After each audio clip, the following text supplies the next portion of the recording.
It's 4:47 a.m. A purple-pink sky bleeds over quiet suburbia while porch lights flicker off one by one. In the driveway, a woman eases the driver's seat back, inhales, and releases the kind of sigh you exhale only after making a monumental decision. There's no shouting in the background, no relatives pounding on the front door. The power lies in the absence of drama. She turns the key, steadies her hands on the wheel, and rolls toward an interstate that will slice hundreds of miles between herself and the people who share her DNA. Why walk away from the very tribe we're told is forever? That single question unravels the mythical psyche of the Sigma female, an archetype defined less by rebellion and more by raw necessity.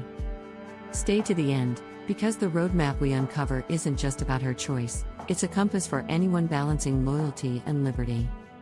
Psychologists haven't stamped Sigma female into the DSM, but social science and observational data give us a living sketch. Imagine the independence of an alpha, stripped of the need to dominate, fused with an introvert's craving for quiet mastery. She sidesteps power pyramids, preferring a personal mission statement to any crowd-approved script. Whereas alphas need followers, betas need guidance, and omegas relish rebellion, sigmas pursue self-authority. She can command a boardroom, but she'd rather command her own schedule. She's fluent in solitude, allergic to performative affection, and suspicious of any dynamic that floods her senses with surveillance. That wiring collides, spectacularly, with the institution called family, where expectations are often non-negotiable and identity is fossilized by childhood memories. Autonomy isn't a preference for a Sigma female, it's an imperative coded into every neuron. Developmental psychologist Dr. Alison Gopnik notes that exploratory autonomy appears in some children before age 2. Sigmas grab that impulse and never let go. Fast forward to adulthood, family cookouts scheduled months in advance, cousin group chats buzzing at all hours, and weekly check-ins framed as proof of love. To an outsider, those rituals look harmless.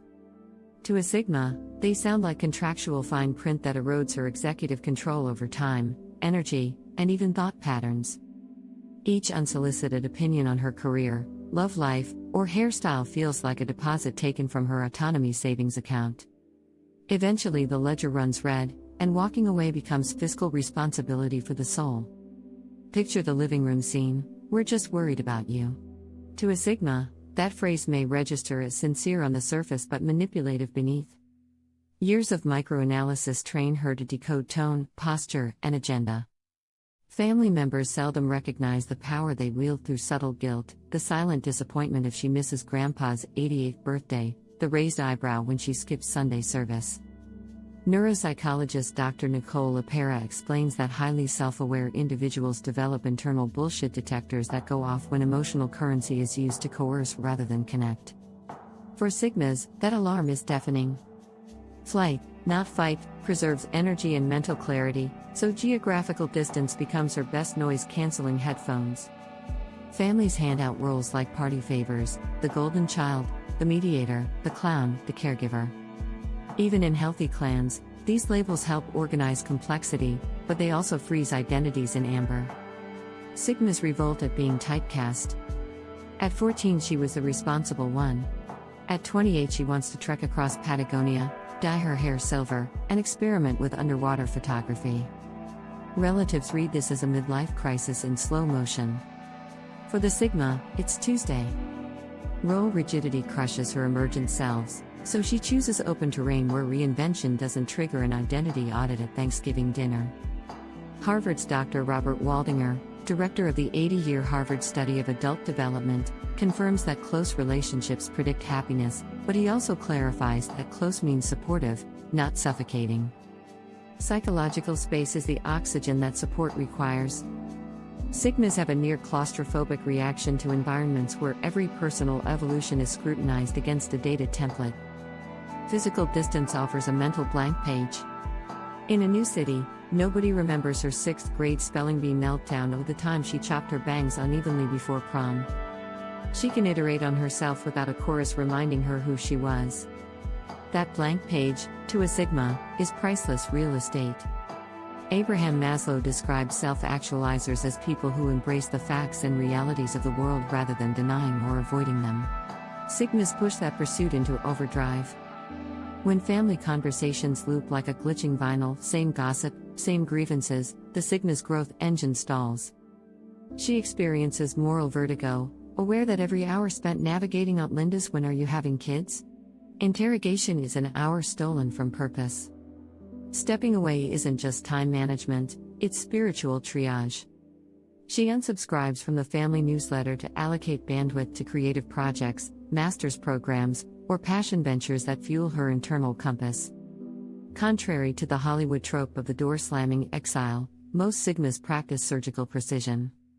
They draft new operating procedures, phone calls limited to Sunday afternoons, visits capped at 3 days, parental text messages that no longer get midnight replies. If those boundaries are respected, contact can flourish. If not, she'll extend the buffer zone until respect and autonomy can coexist. Her departure acts like a quarantine line, containing interaction until it's safe either side won't infect the other's sense of self. Families, especially collectivist cultures, often equate physical proximity with loyalty. Move 500 miles away and you're branded ungrateful, even disloyal. Here's the tragedy: the more the family frames her absence as betrayal, the deeper her resolve to stay gone.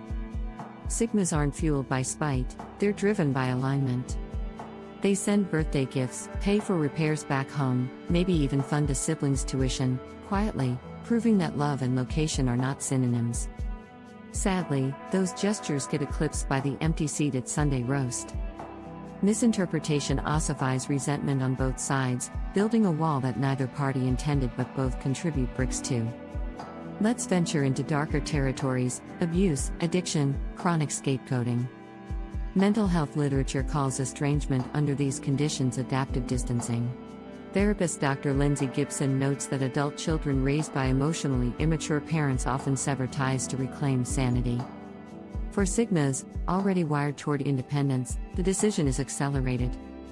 They recognize patterns: gaslighting disguised as concern, covert competition among siblings, or parentification where a child becomes the parent's therapist.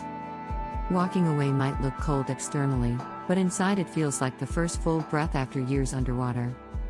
The act isn't vengeance, it's triage against psychological hemorrhage. Some families anchor themselves to ideology, religious, political, or cultural. If a Sigma's existential compass starts pointing outside that doctrine, friction ignites. Robert Kegan's adult development theory calls this shift from socialized mind to self-authoring mind. The Sigma needs an environment that philosophically notarizes her own signatures, not dogma she inherited unexamined. A friend's spare room 700 miles away can feel holier than her childhood bedroom plastered with icons that now clash with her worldview. Distance becomes a pilgrimage site, where she can debate the universe at 3 a.m. without risking familial shockwaves. Erase Hollywood melodrama. Most departures unfold as slow fades. She misses a few group calls, declines holiday invites citing workload, and gradually routes mail to a post office box in a new state. Relatives realize the gravity only when a cousin's wedding comes and goes without her RSVP. She's not blocking people, she's adjusting volume knobs. Over time, silence signals a completed recalibration. She constructs chosen family circles, friends from graduate school, colleagues, a neighbor who swaps vinyl records on Saturdays. Traditions evolve: Friendsgiving replaces Thanksgiving, New Year's sunrise hikes substitute for champagne toasts in the living room she grew up in. Freedom invoices its clients. Sigmas pay in moments of gnawing what-ifs: who'll hold mom's hand during surgery? Will siblings forgive the silence? On lonely Tuesday night she scrolls through an old family group chat screenshot, wondering if her boundaries morphed into walls too tall to climb. This emotional debt doesn't erase the wisdom of her choice, it reminds us that even the healthiest decisions can ache. Paradoxically, the Sigma's keen empathy means she feels those aches more acutely, but she also trusts herself to metabolize them into growth rather than guilt. The phrase "you can always come home" intrigues and repels the Sigma. Home must update its terms of service first. When, and if, she revisits the family orbit, she arrives with a reformed contract: no interrogations about marital status, no critiques disguised as just being honest, and absolute respect for her time. Families able to honor these clauses discover a more stable, present daughter or sister. The Sigma's return isn't regression, it's a merger between two sovereign entities, family of origin and self-determined identity, sharing a table as equals. Pop psychology memes frame the Sigma female as ice-queened and emotionally bulletproof. Reality, she feels deeply, so deeply that emotional turbulence threatens to derail her life's mission. Detachment is a calibrated valve, not a broken pipeline. She'll drive 8 hours at 2 a.m. to rescue a friend from domestic violence but may skip Easter brunch because Aunt Carol weaponizes passive-aggressive remarks. Her love, like rare earth metals, is potent and finite. Usage must be intentional. If you resonate with the Sigma profile, remember, boundaries are healthiest when explained once, enforced always, and weaponized never. Draft them in clear language, share them without apology, and enforce them without rage. If you're family, swap interrogation for curiosity. Ask open-ended questions: how can we support your goals? Or which traditions matter to you? Listen not to reply but to comprehend. Support may look like Airbnb accommodations for future visits, or Zoom Christmas carols at a time she chooses. Think partnership, not possession. In the end, why do Sigma females walk away from family? Because autonomy is their oxygen, boundaries their lifeboat, and growth their North Star. Walking away isn't a declaration of war, it's often a ceasefire signed in the ink of self-respect. If today's deep dive illuminated a corner of your own story, hit like so others find this conversation, subscribe for weekly psychology unpacked with empathy and edge, and share this video with someone grappling with their place in the family map. Drop a comment below.